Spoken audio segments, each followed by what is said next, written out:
네, 오늘은 디모데후서 4장 1절에서 4절 말씀으로 건전한 교리에 가려운 귀라는 제목으로 말씀을 드립니다. 성경에 아주 정확하게 나와 있는 것은 아니지만 사도 바울은 아마도 로마에 2번 잡혔었던 것으로 보입니다. 그래서 대략 이 디모데후서는 주후 66년, 67년 요 경에 쓰여진 것으로 보이는데요. 그렇게 보았을 때 디모데후서는 사도 바울이 로마에 2번째 투옥됐을 때 그때 쓰여진 서신으로 보입니다. 디모데에게 보내는 이 편지는 어쩌면 사도 바울의 마지막 진짜 편지였을 것으로 보입니다.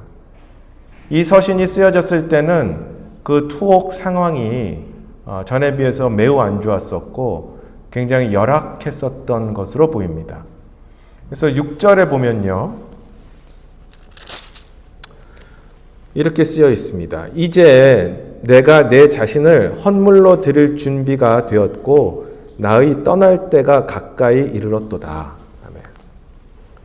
이렇게 쓰신 것으로 보았을 때 사도 바울은 이미 어쩌면 사형 선고를 받아놓은 상태였을지도 모릅니다. 대략 64년경에 로마 대화재가 있고 그 이후에 네로 황제, 로마의 네로 황제가 더욱더 그리스도인들을 핍박하기 시작합니다. 그래서 디모데후서 1장 16절에 보면요, 주께서 오네시보로의 집에 긍휼을 베푸시기 원하노니 이는 그가 자주 내게 새 힘을 복돋아 주고 나의 사슬을 부끄러워하지 아니하였으며 이렇게 얘기하고 있고요. 또 2장 9절에는 이 복음으로 인해 내가 악을 행하는 자처럼 매이는 데까지 고난을 당한다 이렇게 말씀을 하고 있습니다. 이렇게 사슬에 매여 있고 또 감옥에 매여 있음을 이 디모데후서는 나타내고 있습니다. 그래서 사도행전에서 이야기하는 로마에 투옥됐을 때쯤의 소위 가택연금처럼 보이는 이 것과는 다른 2번째 투옥에서는 상당히 어려운 환경에 있었었고 여기서 생을 마감하신 것으로 보입니다. 그래서 전통적으로 알려지기로는 사도 바울은 참수를 당한 것으로 알려져 있습니다. 그것은 아마도 로마 시민이었기 때문에 사도 바울이 최고형인 십자가형을 받지 않고 어쩌면 빨리 끝내는, 그래서 고통을 적게 하고 빨리 끝내는 그런 참수형으로서 어쩌면 로마 시민이 가졌었을 수 있는 혜택을 받았던 것입니다. 이 서신이 쓰여졌을 때는 아까 말씀드렸듯이 사형은 아마도 결정되었던 것으로 보이고요. 그리고 정말 그의 인생의 마지막 때에 정말 진정으로 사랑하는 영으로 낳은 그의 아들 디모데에게 마지막으로 서신을 쓴 것이죠. 참으로 얼마나 구구절절하겠습니까? 그 마지막 말씀이. 에베소 교회에서 그 당시 목회를 하고 있었던 젊은 디모데, 그 디모데 아들과 같은 디모데에게 자신이 남길 수 있는 가장 중요한 그 말씀들을 사도 바울은 이렇게 서신에 적어서 그에게 보낸 것이죠. 그래서 이 서신이 목회를 위해서 참으로 중요한 서신입니다.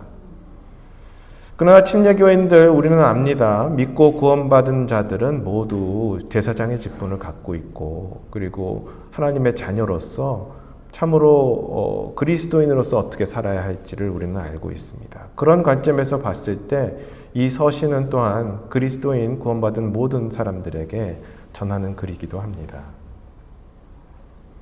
오늘 그 디모데후서의 그것도 마지막 장의 첫 몇 구절을 1절부터 4절까지를 저희가 읽었는데요. 방금 사도 바울은 매우 엄중한 부담과 엄중한 권위 앞에 이 글을 쓰고 디모데에게 명령하는 것을 이야기하고 있습니다. 그래서 1절을 제가 다시 한번 읽으면요. 그러므로 내가 하나님 앞과 주 예수 그리스도 앞에서 곧 친히 나타나실 때에 자신의 왕국에서 산자와 죽은 자를 심판하실 분 앞에서 내게 명하노니. 아멘. 이렇게 4장 1절을 시작합니다. 사랑하는 디모데에게 명령을 했다 이렇게 쓰여 있어요. 디모데는 누굽니까? 디모데후서 1장 2절을 보면요. 이렇게 쓰여 있어요. 나의 극진히 사랑하는 아들 디모데에게 편지하노니. 극진히 사랑한다. 이런 영적의 아들, 극진히 사랑하는 디모데에게 사도 바울은 영적인 아버지 아닙니까, 그럼? 그렇게 영적인 아버지로서 명령을 해도 충분할 거예요. 그렇죠? 그런데 진정 너무도 중요한 것을 이야기해야 되기 때문에 절대적인 분, 즉 주님 앞에서 명령함을 4장 1절을 통해서 우리는 볼 수 있습니다. 얼마나 중요하면 그랬겠습니까? 그렇죠? 디모데에 대한 자신의 권위만으로도 충분한 권위일 텐데 그럼에도 절대적인 하나님 앞에 그리고 살아있는 자와 죽은 자를 심판하실 예수 그리스도 앞에서 명한다. 이렇게 이야기를 하고 있는 것이죠. 실제로 명한다라는 단어의 이 킹제임스 성경을 보면요. charge라는 동사를 써요. 그렇죠? 여기서 보면은 charge라는 동사를 씁니다. 이 charge라는 동사는 명한다이지만 실제로 책임을 주는 것을 얘기를 해요. 그래서 책임과 관계되어 있는 동사입니다. 예를 들어서 Who's in charge in this task? 그러면은 이 임무에서 누가 책임 있어? 이렇게 묻는 거예요. 그래서 누가 대장이야? 이런 뜻입니다. 누가 지금 이걸 책임지고 있냐?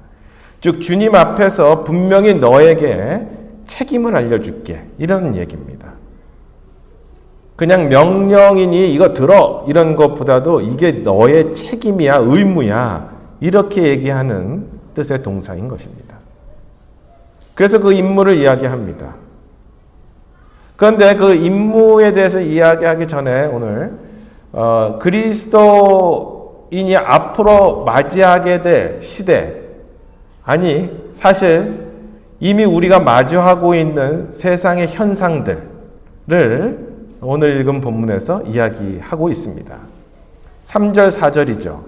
제가 다시 읽겠습니다. 때가 이르니 그들이 건전한 교리를 견디지 못하며 귀가 가려워 자기 욕심대로 자기를 위해 선생들을 쌓아두고 또 진리로부터 귀를 돌이켜 꾸며낸 이야기들로 돌아서리라. 아멘. 읽으시면 아시겠지만 우리는 놀라울이 많지 이런 세상에 살고 있습니다. 지금. 그렇죠? 성경 공부 시간에도 잠깐 얘기했는데 3절에는 이러한 때가 오리니 라고 미래형으로 또한 얘기를 하시는데 지금이 어느 때보다도 그러한 때임을 우리는 쉽게 알 수 있습니다. 즉 어느 때인가 다시 한번 생각을 해보면 첫 번째 건전한 교리를 견디지 못하는 때가 온다는 것입니다. 신기한 것은 즉 바꿔서 얘기하면 건전하지 않고 옳지 않은 다른 교리는 잘도 견딘다라는 것이죠. 그렇죠? 그런데 건전한 교리를 견디지 못하는 때가 이렇게 온다라고 말씀하시는데 사실 일반적으로 성경 공부라는 것을 이제 저희 교회 이외에 일반적으로 제가 이렇게 관찰한 것에 보면은 성경적인 교리, 성경에서 무엇을 얘기하고 있는가 보다도 어떤 면에서는 도덕과 윤리에 대해서 더 많이 얘기하는 것을 볼 수가 있어요. 어떻게 살아야 된다, 그리스도인이라면. 물론 중요한 것이지만. 물론 그리스도인의 윤리와 도덕도 중요한데 진정으로 하나님의 말씀을 이해하기 위해서 우리가 꼭 알아야 되는 뼈대가 될 수 있는 성경, 어떻게 보면 우리가 영어로 보면 영어 문법 같은 아주 뼈대가 될 수 있는 이런 부분이 점점점 약해지고 있는 것이 전반적인 기독교계의 실정입니다. 아직도 저는 천주교에서 있을 때 교리 공부했던 것이 가끔 생각나는데요. 이제 뭐 다 잊어버렸지만 지금 돌이켜보면 성경적 진리하고는 아무 상관없는 거 배웠던 것 같습니다. 몇 주 동안, 몇 개월 동안인지. 그렇게 진정 교리에 대해서 성경에서 가르치고 있는 바에 대해서 공부하는 교회가 점점점 드물어지고 있다. 그것이 참 안타까운 현실로 우리는 보게 됩니다. 그렇게 점점점 그런 교리와 이런 것들을 공부 안 하는 이유 중에 하나는 사람들이 그것을 견디지 못해서 그러는 것 같기도 합니다. 사람들이 싫어하니까. 단순하고 즉각적인 구원에 대한 복음의 진리도 사실은 흐려졌고요. 또한 구원받았다 하더라도 좀 더 깊은 성경적 이해를 위한 다음 단계들도 필요한데 이러한 것에 대해서 요즘 세상은 참으로 그런 것을 가르쳐주지도 않고 그런 것을 견디지도 못하는 것 같다. 요즘 세상 사람들은 젊은이들을 포함해서 더욱더 인내가 참으로 짧아집니다. 책 읽는 것도 힘들어지고 모든 것이 영상으로 되어 있고 이젠 긴 영상도 못 봐요. 이게 그쵸? 10분만 넘어가도 안 봅니다. 그러니까 30초, 1분 이런 영상으로 다 보게 되죠. 올바른 교리를 받아들이고 이러기에는 더욱더 힘든 세상으로 가고 있다. 이게 진정 우리가 관찰하고 있는 현상입니다. 저는 실제로 저한테 직접 얘기하셨는데 무슨 성경 공부를 그렇게 하냐 이런 불평을 하는 얘기를 들은 적이 있습니다. 그 이유가 있죠. 왜 성경 공부가 싫은지. 그 이유는 교리에 대해서 귀가 가려워서 그랬습니다. 자기 욕심대로 자기 선생을 쌓아두는 때가 온다고 말씀하셨는데 진정 지금이 그때이기 때문에 그렇습니다. 일단은 성경 교리를 이야기하면 어떤 사람에게는 참으로 귀가 가렵습니다. 못 듣겠는 거죠. 참 이 표현이 참 재밌으면서도 딱 들어맞는 것 같습니다. 귀가 가렵다. 이 교리적인 말씀들이 이젠 재미가 없고 지겹고 견디지 못하는 것이죠. 점점 세상이 그렇게 더욱더 바뀌고 있습니다. 올바른 교리가 올 때 자신이 믿는 것과 다를 때도 이거 견디기 힘듭니다. 성경적인 올바른 교리는 특히 자기가 생각하고 믿는 바와 다를 때 매우 불편합니다. 이 성경적 교리들은. 그러니까 귀가 가렵죠. 듣기 더욱더 힘들어집니다. 모든 사람이 죄인이다. 너도 죄인이다. 기분 나쁘죠. 성경은 완전한 하나님의 말씀이다. 다른 종교도 인정하고 싶은데 듣기 어렵습니다. 그런 말씀. 다른 길은 없다. 오직 예수님만이 진리고 유일한 구원의 길이다. 불편합니다. 그런 말씀들. 그 밖에 성경, 하나님, 예수님, 성령님, 삼위일체, 교회, 사탄, 천사, 기적에 관한 것, 분리, 마지막 때에 어떤 일들이 벌어질까 등등 이런 등등에 대한 성경적 교리를 분명히 이야기하면 일반적인 사람들은 매우 불편합니다. 귀가 가렵습니다. 또한 성경은 분명히 지역교회에서의 믿음을 굉장히 강조합니다. 믿음 생활을. 믿음과 진리는 올바른 교회에서 배우고 성장할 수 있다고 믿고 성경도 그렇게 말씀하십니다. 진리의 기둥과 터가 교회 아닙니까? 그러나 교회에서 선포되는 교리보다 교회에서 선포되는 말씀과 성경적인 진리보다 어떨 때는 자기가 좋아하는 자기에 맞는 설교와 강의를 찾아서 유튜브를 찾아서 헤매는 경우들이 많습니다. 정말 자기 욕심대로 자기가 원하는 것만 듣고 자기 선생을 쌓아두기가 지금처럼 편한 시대가 없습니다. 저는 최근에 온라인 교회라고 하는 유튜브를 봤습니다. 사모님 한 분이 피아노를 치고 노래하고 목사님이란 분이 인터넷을 통해서 설교 그리고 성경 공부를 합니다. 실제 성도는 있지 않습니다. 아예 없어요. 그리고 계좌번호가 있습니다. 그러니까 돈은 내라는 것이죠. 그가 이야기하는 것이 설사 맞는 말이라 하더라도 맞지도 않지만 맞는 말이라 하더라도 온라인 교회라는 말 자체가 틀렸습니다. 그것은 교회가 아닙니다. 교회는 분명히 지역 교회여야 되고 지체들이 있어야 되고 목회자라면 그가 돌보는 양들이 있어야 됩니다. 그리고 교회는 그리스도의 몸이라고 되어 있지 않습니까? 그리스도의 몸처럼 유기적으로 많은 사람들이 모여서 그렇게 이루어진 구원받은 사람들의 모임이 교회 아닙니까?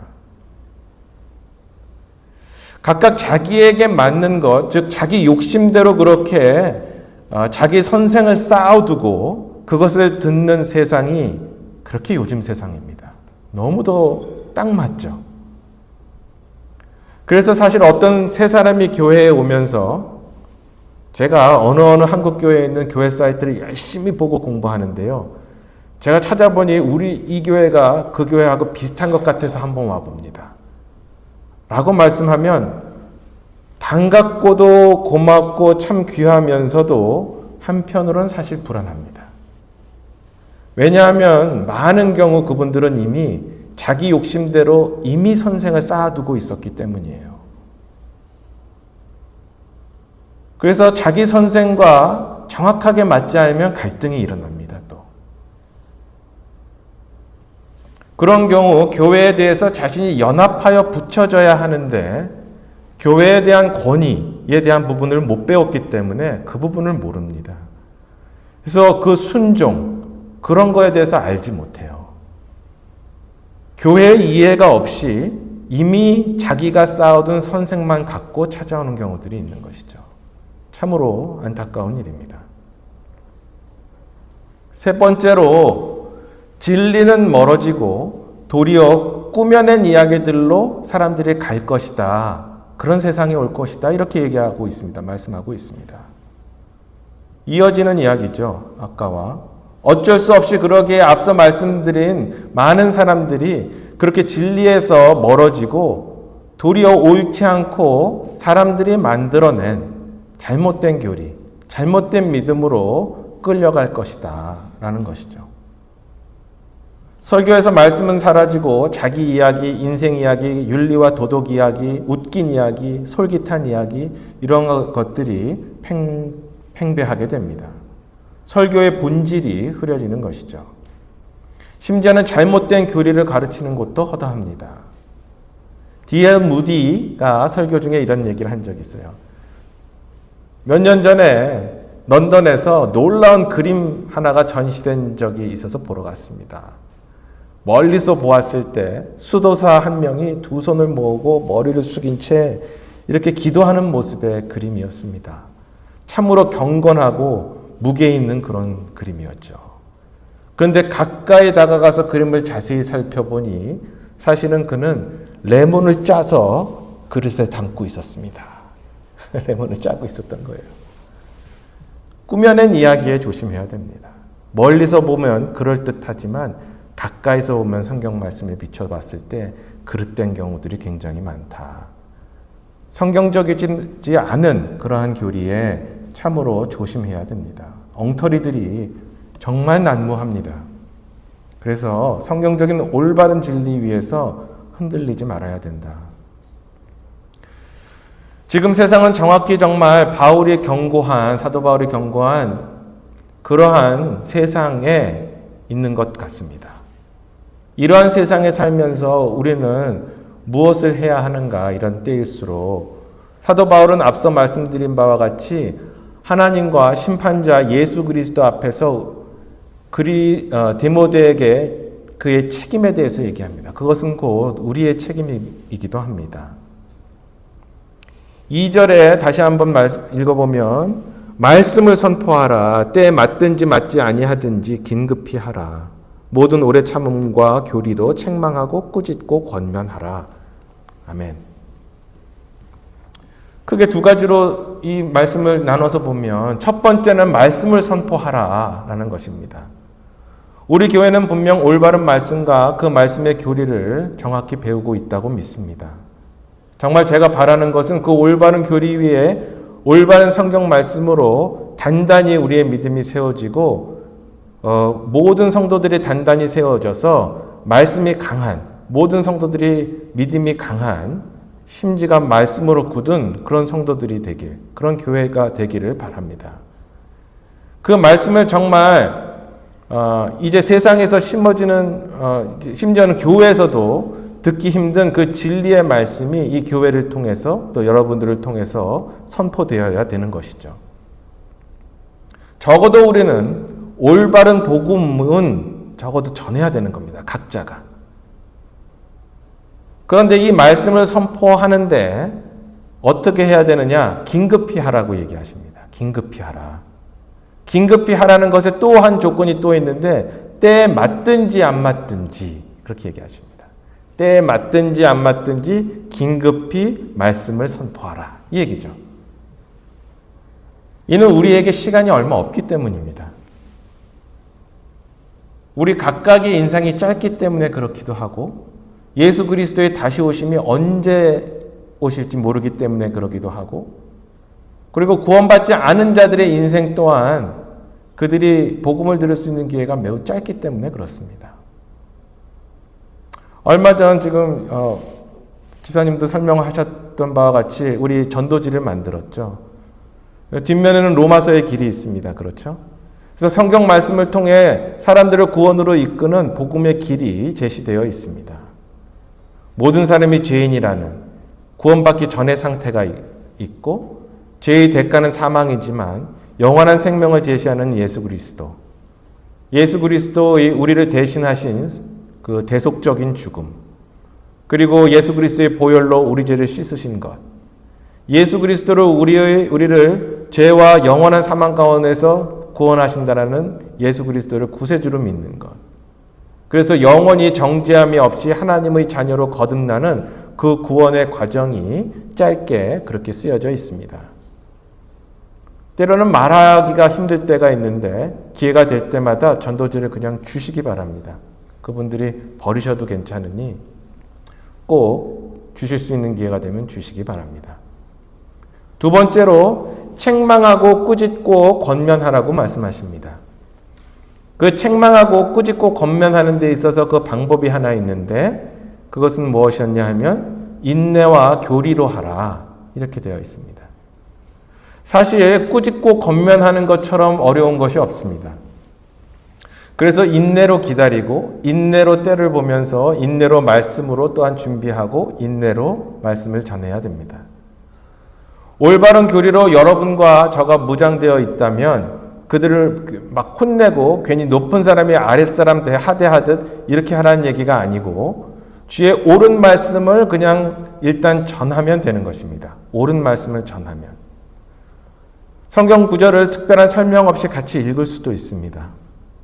제가 참으로 경험했던 것 중 하나는요. 복음을 전할 때 번지르르하게 막 제가 말이 잘 나올 때도 있거든요. 이럴 때보다도 간단히 전하고 성경 말씀을 실제로 펴서 읽을 때, 같이 읽을 때 그때 놀랍게 사람이 변화되거나 눈빛이 바뀌고 태도가 바뀌는 것을 본 적이 아주 여러 차례 있습니다. 그게 말씀이 갖고 있는 힘입니다. 그래서 저도 구원받을 때 그 말씀으로 정확하게 읽은 다음에 구원을 받았거든요. 그래서 해당 구절을 펼쳐서 해당 구절을 표시하고 그리고 훈련해서 사람들이 물어볼 때 찾을 수 있도록 이렇게 성경을 자기만의 성경으로 만드는 것이 굉장히 중요합니다. 그래서 꼭 그렇게 훈련을 해 주시기 바랍니다. 마지막으로 건전한 교리라고 오늘 구절에서 말씀하셨는데요. 옳은 것, 진짜는요, 참으로 명료하고 간단합니다. 심지어 단순하기까지 합니다.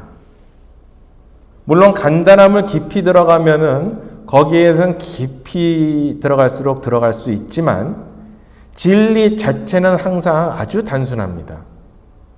예를 들어서 만유인력의 법칙 그러면은 그걸 수식으로 하려면 우리는 이해 못해요. 그렇지만 간단한 정의는 질량이 있는 두 물체는 서로 끌어당긴다. 그냥 그 정의예요.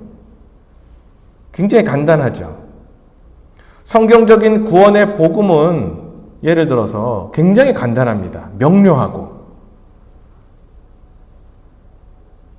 구원의 길을 복잡하게 만들었거나 잡힐 듯 잡히지 않게 설명하거나 애매하게 들려서 나 자신이 헷갈리게 한다면 그거는 복음이 아닐 가능성이 매우 높습니다. 영적으로 해석해 주면서 주관적인 경험이 구원의 길처럼 선명하는 것도 잘못된 복음이죠. 구원은 매우 객관적인 하나님의 말씀의 진리로 인해 받는 것입니다.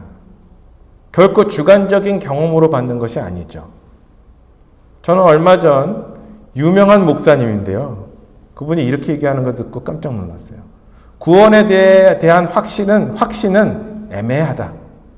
왜냐하면 내 기분에 따라 그 확신이 막 흔들리기 때문이다. 이렇게 얘기했어요. 유명한 분입니다. TV에도 나오고 유튜브에 뭐 엄청 많이 나와요.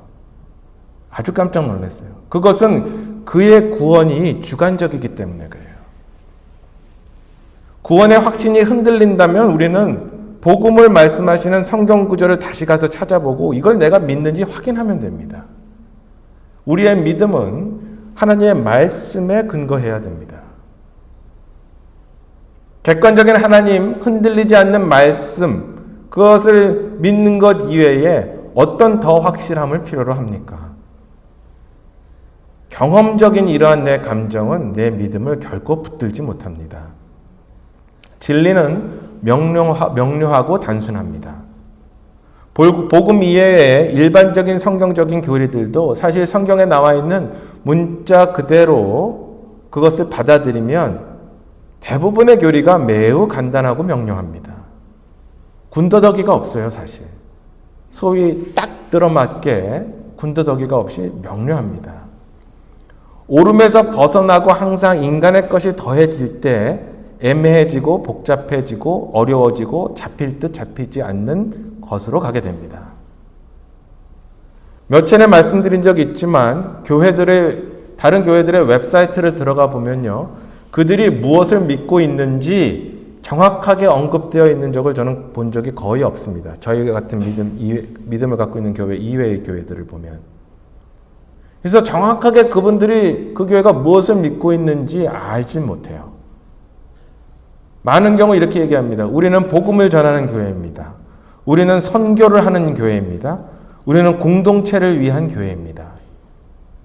등에 표어를 내걸고 어떤 교회인지를 스스로 정의하려고 합니다. 그런데 이와 똑같은 표어들을 어디서 쓸 수도 있냐 하면요. 천주교도 쓸 수 있고 신천지도 쓸 수 있고 여호와의 증인도 쓸 수 있고 몰명고도 쓸 수 있습니다. 그들도 그들 나름대로 복음을 전하고요. 그들도 그들 나름대로 선교 우리보다 더 열심히 합니다.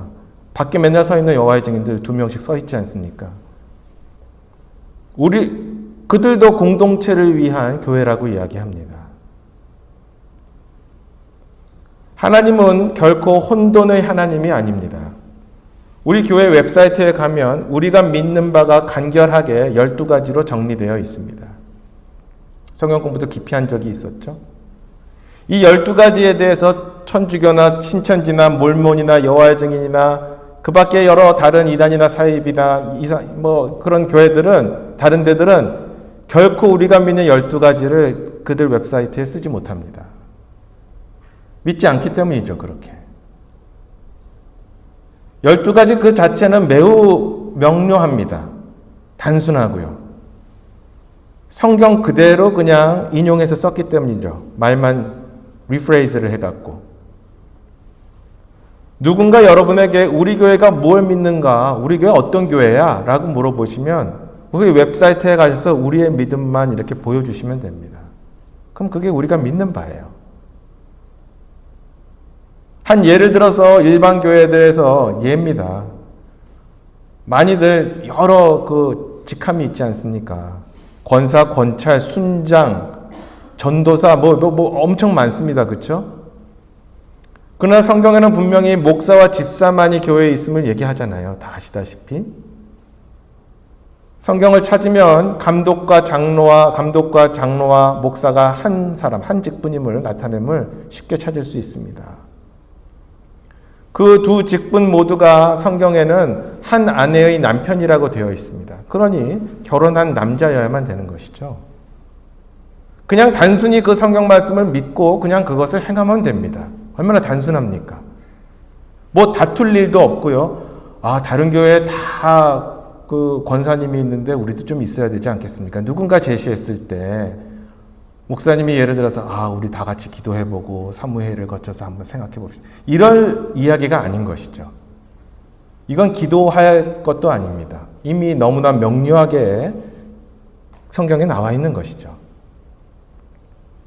얼마나 단순합니까? 장황한 말에 현혹되지 않기를 원합니다. 올바르지 않은 교리에 현혹되지 않기를 원합니다. 내 귀에만 맞는 내 선생을 스스로 쌓아두지 않기를 원합니다. 지어낸 말에 그래서 현혹되어 넘어가지 않기를 원합니다. 대신 지역교회에서 하나님이 허락하신 지역교회에서 올바른 교리 위에 성경 말씀 위에 내 믿음이 그렇게 바로 서기를 원합니다. 그리고 올바른 주님의 말씀과 복음을 그 올바른 믿음 가운데서 선포하기를 원합니다. 주님의 말씀을 익히고 훈련하여 인내로 또한 말씀을 다른 사람들과 나누고 나뿐만이 아니라 내 주위의 사람들을 올바른 방향으로 그렇게 이끌어가기를 원합니다. 저는 그래서 정말 많은 사람들이 우리 교회에 와서 성경 공부 참 했으면 좋겠어요. 아니면 제가 개인적으로도 가서 1대1이라도 할 수 있으니 기회가 있으면은 꼭 그렇게 알려주시고 또 참여하도록 인도해 주시고 그러면 참 좋을 것 같습니다. 꼭 그렇게 오늘 기도 제목에 있는 것과 같이 새로운 분들 또 이런 분들 복음을 필요하는 분들 올바른 교리를 필요하시는 분들을 위해서 기도해 주시기 바랍니다. 오늘 우리 모두 사도 바울이 전능하신 하나님 앞에 그리고 심판자 예수 그리스도 앞에 두려운 마음으로 디모데에게 명령하면서 그에게 책임을 말씀하신 것을 다시 한번 같이 되새기고 오늘 그리고 그 명령과 책임을 또한 우리 것으로 받아들이기를 소원합니다. 기도하겠습니다.